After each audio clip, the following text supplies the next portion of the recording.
Hello everyone, I am Vaishali Kaushik here and again welcome back to my channel.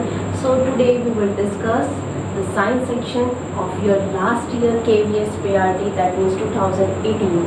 In this video we will discuss the solution of your science section and with the syllabus also. That means आप इस video को देख करके ये idea लगा सकते हैं कि लास्ट ईयर जो KVS PRT का पेपर था उसमें साइंस का जो सिलेबस रहा है या जो पैटर्न रहा है उसमें NCERT कॉन्सेप्ट थे या नहीं थे। कि ये है कि अगर आप KVS की प्रिपरेशन कर रहे हैं तो लास्ट ईयर का पेपर को देखते हुए आपकी क्या प्रिपरेशन होनी चाहिए, क्या हमारे क्वेश्चंस इंपॉर्टेंट है और किस लेवल तक हमें जाना चाहिए PRT की प्रिपरेशन के लिए। एक्चुअली मैं बेसिकली आपको जो KVS PRT का जो पेपर रहा है उसमें NCERT कॉन्सेप्ट आपका अप टू 11th लेवल तक पूछा हुआ है।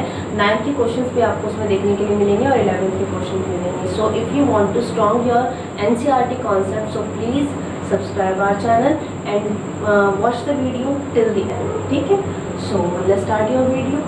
सो now according to this KVS PRT 2018 अभी आपके पास पेपर्स काफ़ी स्टूडेंट के पास होगा भी।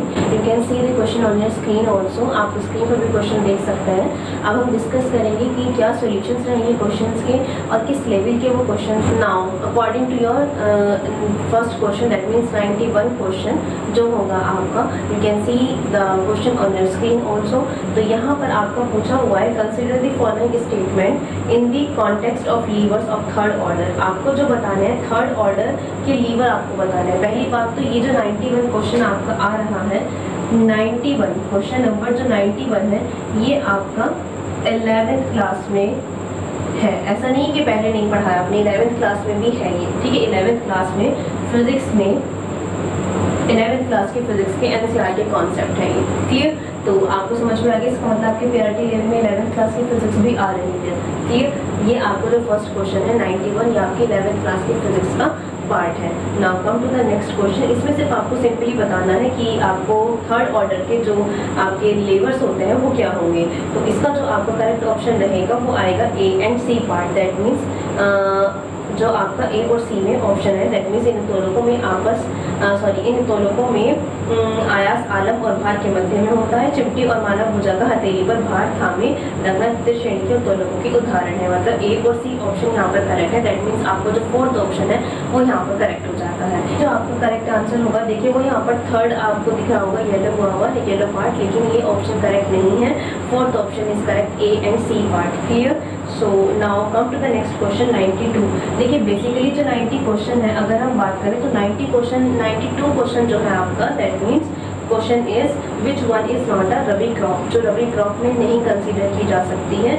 आंसर इज ब्लैक ग्राम, काला चना इसका आंसर है। लेकिन बेसिकली ये जो क्वेश्चन है आपको हम 5th क्लास से, दैट मीन्स प्राइमरी लेवल से हम लोग पढ़ाना स्टार्ट कर देते हैं। 5th क्लास में साइंस में इसका EVS में भी आ जाता है, EVS आती है सॉरी 5th में तो EVS में भी इसका एक पार्ट रहता है। 6th में भी, 7th में भी, 8th में भी। दैट मीन्स हम जूनियर लेवल पर ये सब्जेक्ट पढ़ लेते हैं। जूनियर लेवल में अगर आपने साइंस की NCERT सही से पढ़ी है तो ये क्वेश्चन आप कवर कर सकते हैं। सो 92 एक्चुअली आपका अगर हम बात करें तो ये आपका 6 to 8 अगर आपने साइंस जो NCERT बुक है अगर आपने कंसिडर की हुई है, NCERT साइंस बुक अगर आपने देखी हुई है या पढ़ी हुई है, अगर आपने NCERT साइंस कॉन्सेप्ट क्लियर किया हुआ है तो ये क्वेश्चन आप कवर कर सकते हैं। Clear, now come to the next question 93। ये आपका है the length of the small intestine in the human body is. आपको लेंथ बतानी है स्मॉल इंटेस्टाइन की, मनुष्य के शरीर में छोटी आंत की लंबाई कितनी होती है। देखिए ये भी जनरल अगर देखा जाए तो ये जनरल क्वेश्चन है, तो ये भी आप लोग 6 to 8 लेवल पर पढ़ लेते हैं। दैट मीन्स 93 है अगर हम देखें ये भी आपका 6 to 8 में ही NCERT साइंस बुक अगर आपने सही से पढ़ी हुई है, NCERT की जो साइंस बुक है अगर आपने किया हुआ है तो आप इसको डेफिनेटली कवर कर सकते हैं इस क्वेश्चन को। Now come to the next question 94 is also the general question. आपको बताना है the resource of water on the earth are. Resources क्या है वाटर के अर्थ पर। अब देखिए ये एक कॉमन क्वेश्चन है, अगर आपने नहीं भी पढ़ा हुआ तो भी आप बता सकते हैं कि रिसोर्सेज क्या है यहाँ पर। तो ये भी कॉमन क्वेश्चन है, ये भी आपका 6 to 8 पढ़ा दिया जाता है आपको, बेसिकली बायोलॉजी में भी आ जाता है। अगर हम देखें तो 10th में एक हमारा चैप्टर होता है बायोलॉजी का, 9th में भी 10th में, तो बायोलॉजी एक चैप्टर आता है हमारा एनवायरनमेंट से रिलेटेड, तो ये क्वेश्चन आपको उसके अंदर आ जाता है। देखा जाए तो एक्चुअली कुछ क्वेश्चन हम पहले भी पढ़ते हैं, कुछ क्वेश्चन हम बाद में भी पढ़ते हैं, ऐसा तो नहीं है ना कि जो चैप्टर हमने पहले पढ़ लिया वो बाद में नहीं आएंगे।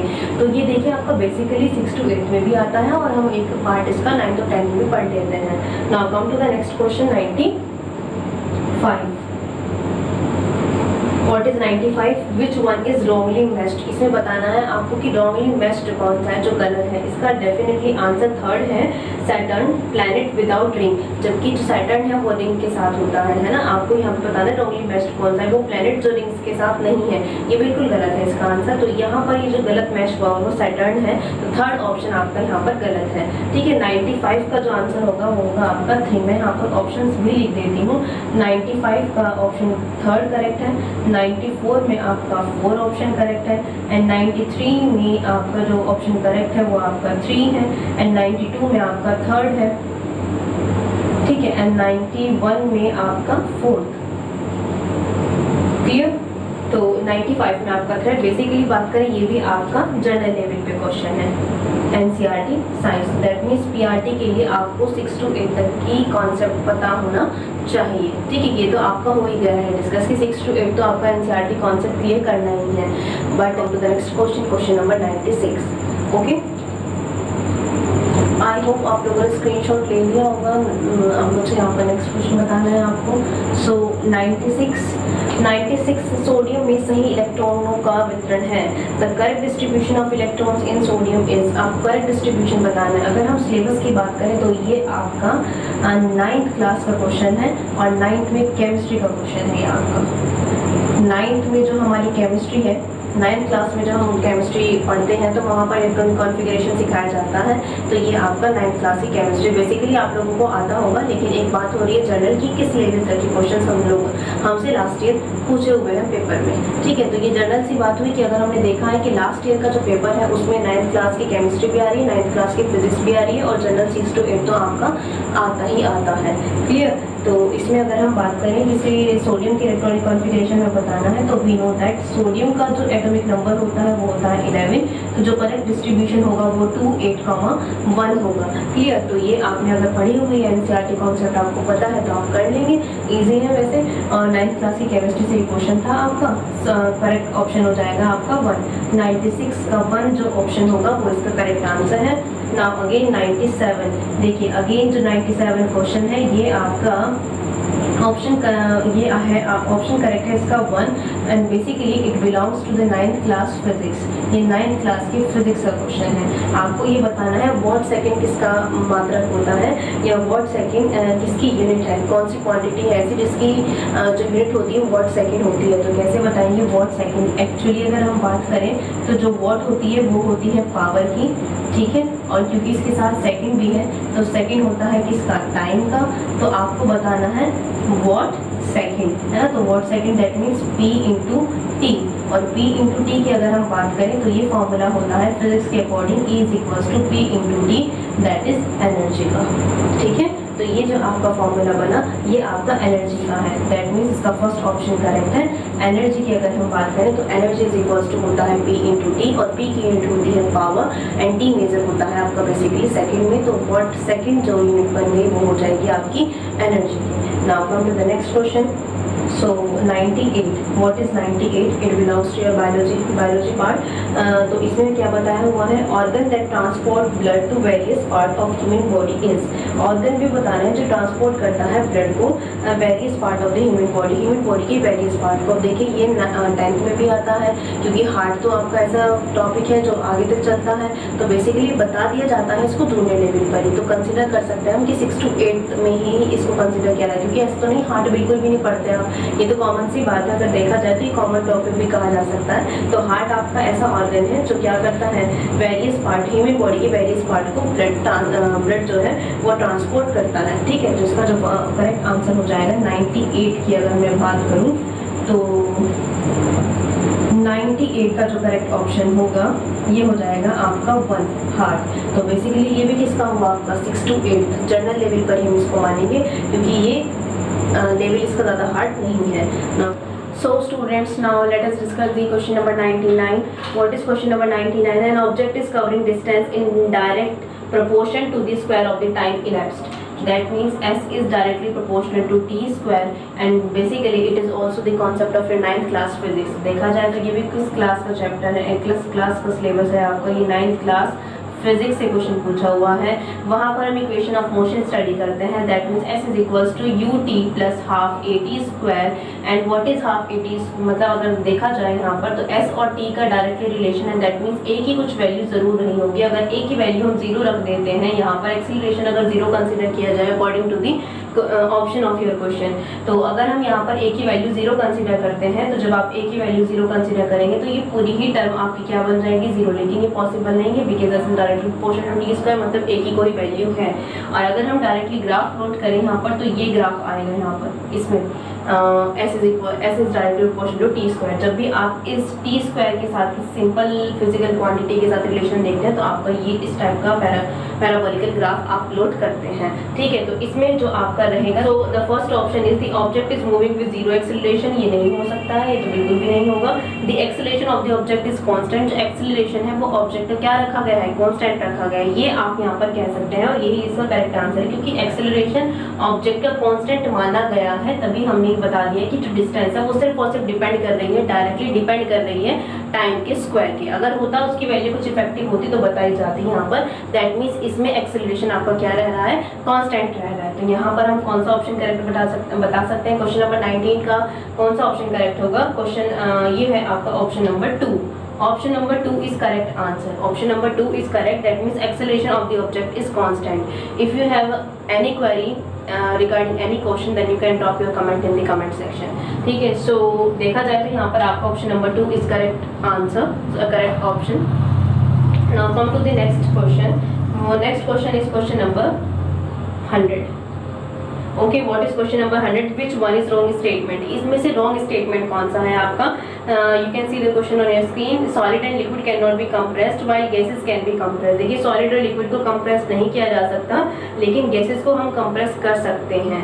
क्लियर, हमें बताना है रॉन्ग स्टेटमेंट। बट ये तो आपका क्या है, स्टेटमेंट ट्रू है। हमको बताना है कि रॉन्ग स्टेटमेंट क्या है। Second is gases spread to occupy space available to them।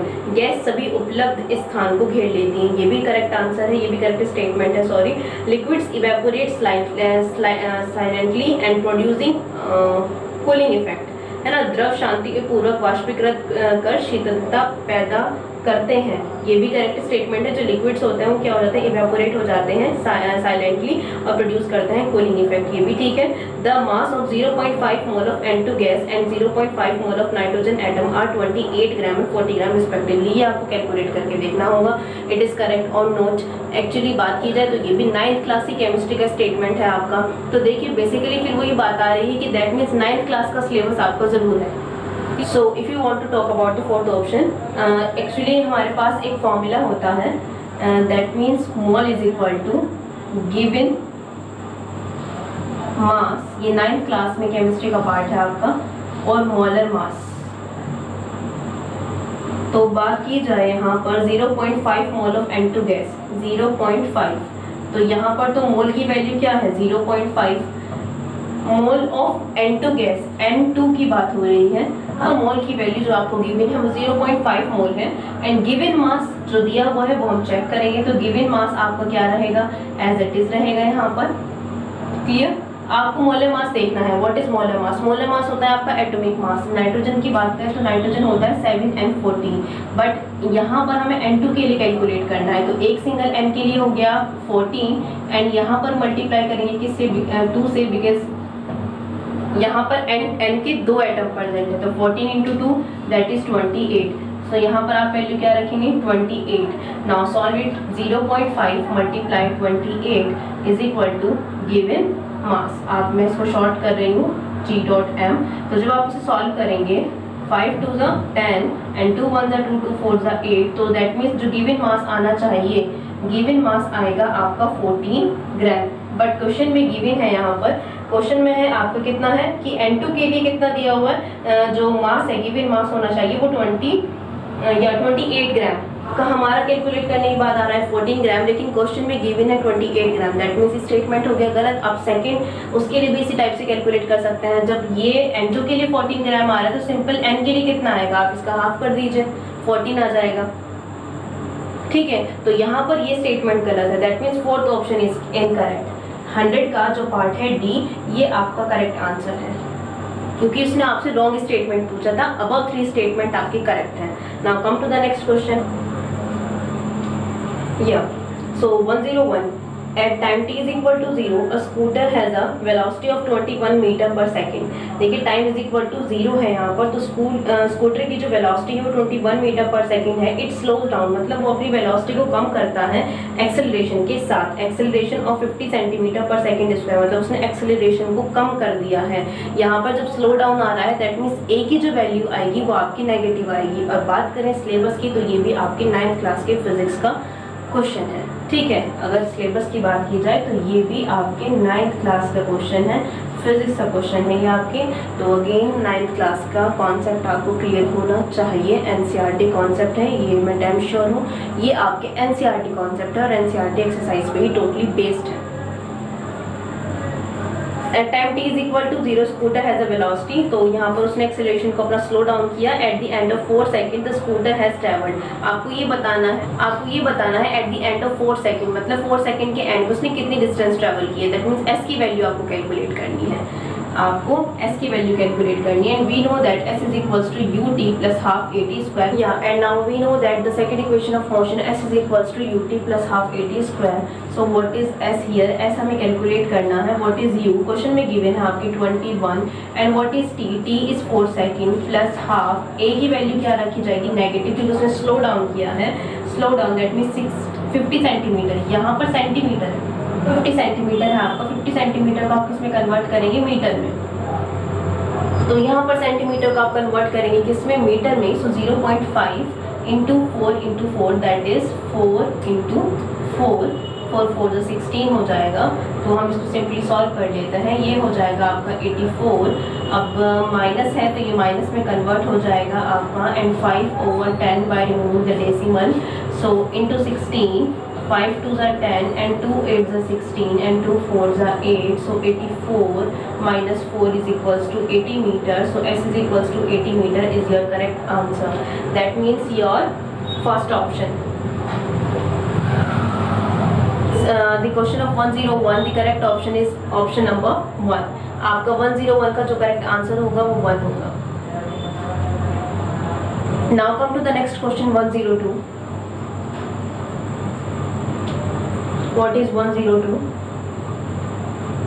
An object of mass 40 kg, again ये भी आपका 9th क्लास के फिजिक्स का question. Object of mass 40 kg moving along a straight line with a horizontal velocity of 15 meter per second collide and stick to the stationary wooden block of mass 10 kg। That means एक object है, that means एक object है 40 kg का, और यहाँ पर हम इसकी वैल्यू को मान लेते हैं m1।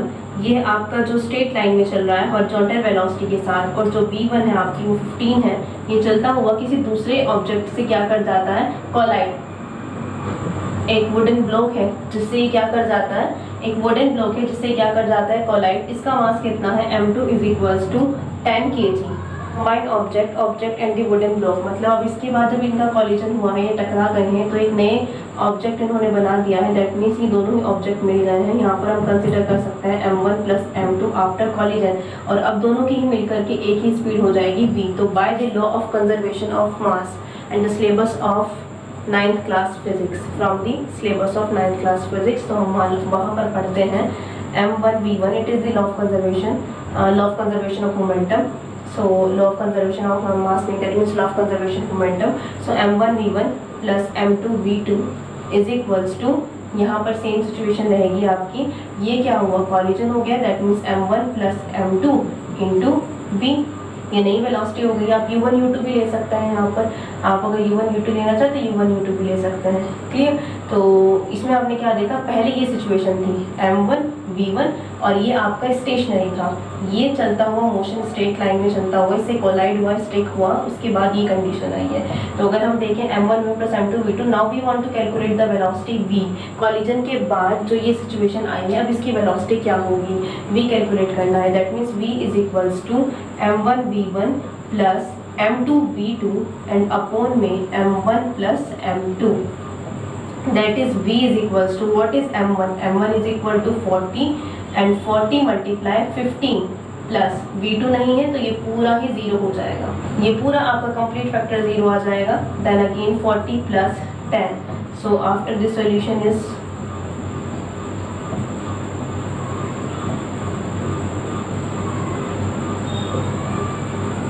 12, so v is equals to 12 metre per second. यहाँ भी आपको 9th क्लास का फिजिक्स का क्वेश्चन देखने के लिए मिला, दैट मीन्स आप उसे छोड़ नहीं सकते। So your right option is third, correct. So what is your question number next 103। Actually it is basically belong from the 11th class syllabus.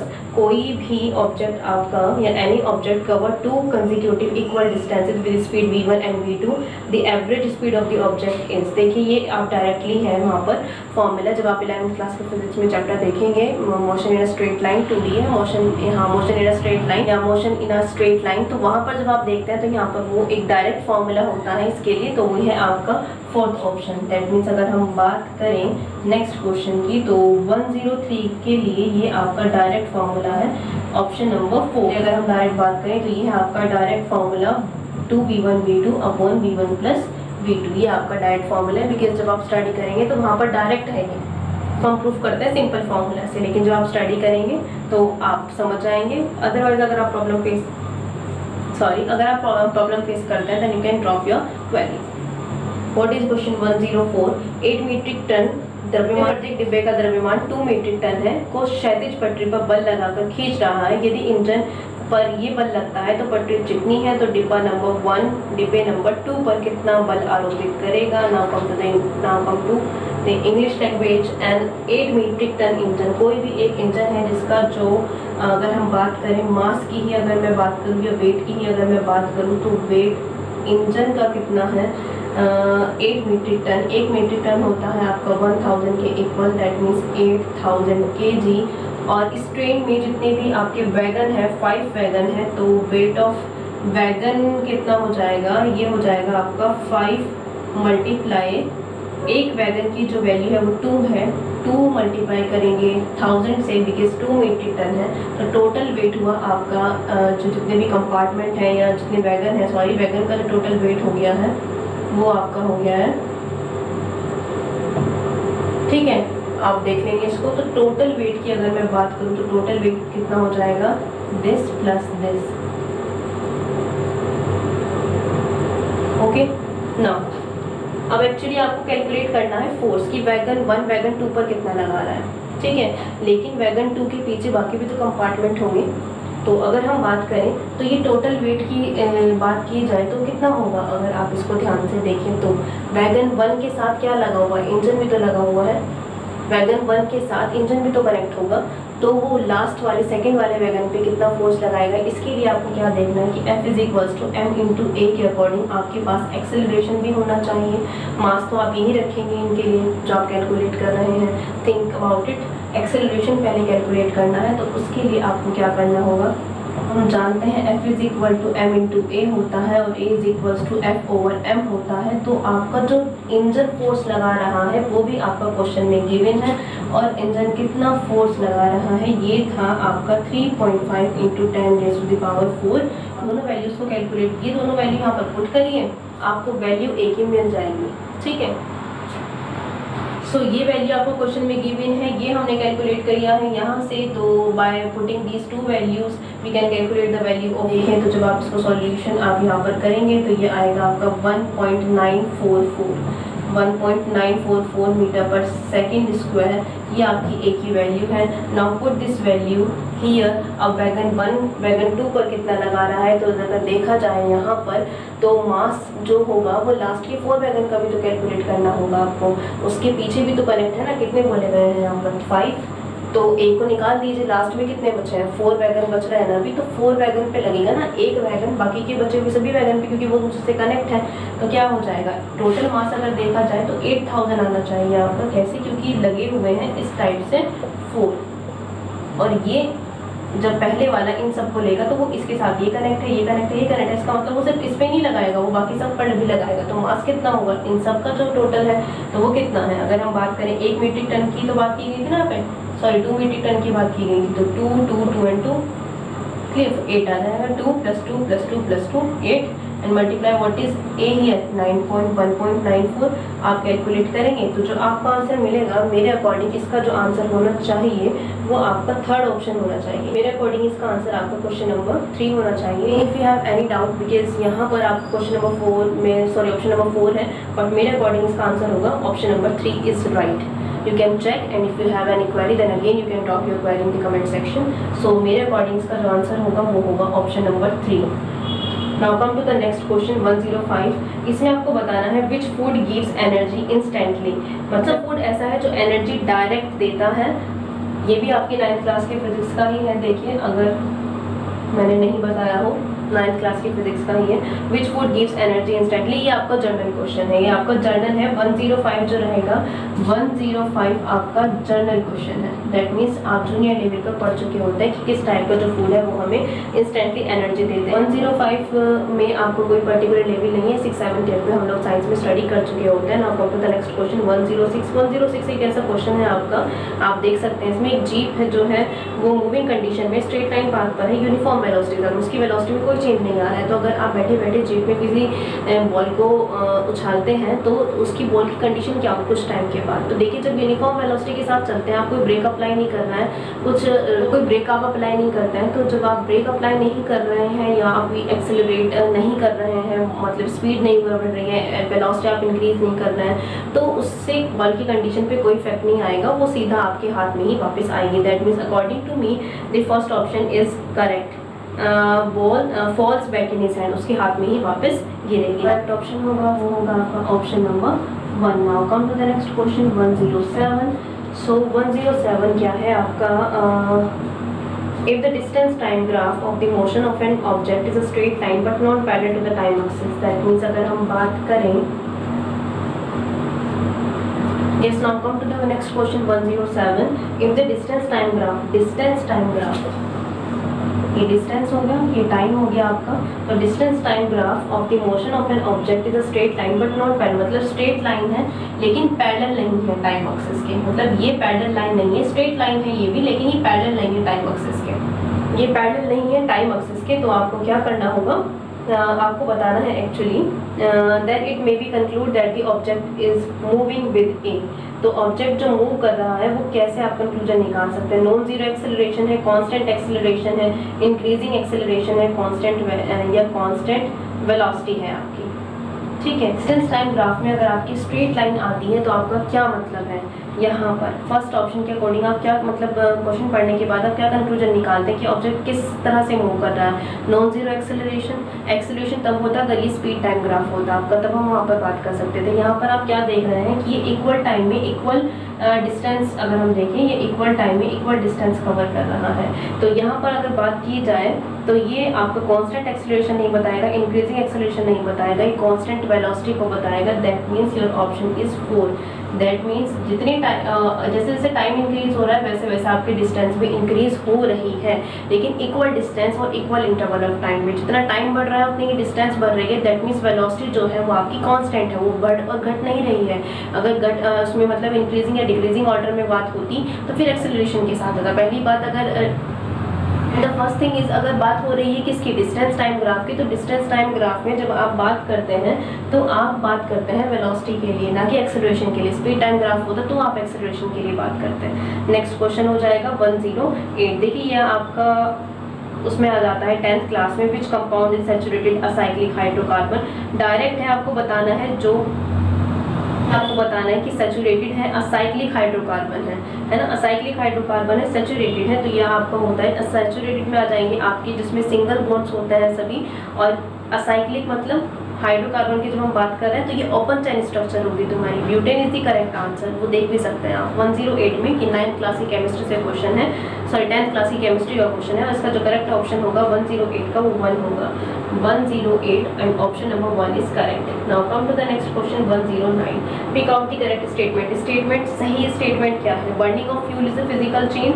क्या burning of fuel physical change है? नहीं, ये chemical change होता है। CH4, H2O, CFC, ETC are not green house gases, नहीं है, लेकिन ये तो गैसेज होती हैं। दैट मीन्स ये भी गलत स्टेटमेंट है। Chlorophyll, green coloured pigment such as a catalyst during photosynthesis, ये आपका स्टेटमेंट बिल्कुल सही है। Uranium is non radio active, uranium non radio active नहीं है, यूरेनियम एक रेडियो एक्टिव सब्सटेंस है। तो जो आपका करेक्ट स्टेटमेंट है वो आपका थर्ड है, जो है आपका ऑब्जेक्ट का मास है। An object of mass 10 kg is moving with the velocity of 5 metre per second. एक ऑब्जेक्ट है जिसका जो मास है वो 10 kg है और वो मूव कर रहा है वेलोसिटी के साथ 5 metre per second. If the velocity of the object is triple, अगर आप वेलोसिटी को क्या कर दें, ट्रिपल कर दें, ठीक है, तो the change in kinetic energy of the object is, that means क्या काइनेटिक एनर्जी में चेंजेस आएंगे। मैं इसको K2 लेट कर लेती हूँ और K1 हो जाएगी फर्स्ट सिचुएशन में जब वेलोसिटी आपकी 5 मीटर पर सेकंड है। बेसिकली ये भी आपकी 9th क्लास के फिजिक्स का कॉन्सेप्ट है। Clear? 1/2 mv square, so 1/2 m is 10 and v is 5, so 2 5s are 10 and 20, sorry this one 25 into 5 125, और ये आपकी सॉरी जूल में आ जाएगा, ये आपकी फर्स्ट काइनेटिक एनर्जी। और K2 की बात की जाए तो K2 इज इक्वल्स टू क्या हो जाएगा 1/2 into 10, so K2 is equals to 1/2 into 10 and into 3v, that means 15 into 15, so 2 5s are 10 and 15, how much it is students? 15 into 15, 225 into 5, so yeah, okay। तो आपको ये calculate करना है कि तो जो आपकी एनर्जी होगी, चेंज इन काइनेटिक एनर्जी की हम बात करें तो परसेंटेज में आपको वो कैलकुलेट करना है। तो अब आप परसेंटेज में कैसे कैलकुलेट करेंगे? परसेंटेज में आप कैलकुलेट करेंगे कितना चेंज आया है, 11 to 5 minus 1 to 5, so how much 1000, ये आपका चेंज आया है, डेल के इट इज। और जब भी परसेंटेज निकालना होता है तो हम कैसे निकालते हैं, जितनी भी चेंज आया है हमारी वेलोसिटी में ये ऊपर आएगा, जो आपकी पुरानी वेलोसिटी पुरानी काइनेटिक एनर्जी थी, सॉरी 125, हम मल्टीप्लाई करेंगे आप 100 से। डेल के जो परसेंटेज आप कैलकुलेट करते हैं कैसे करेंगे, जो चेंज है और जो एवोल्यूशन है वो आपका वन में आ जाएगा। सो 5 to the 10, this is 5 to the 10 25, it is 25 4 40 and 40 into 2 80%,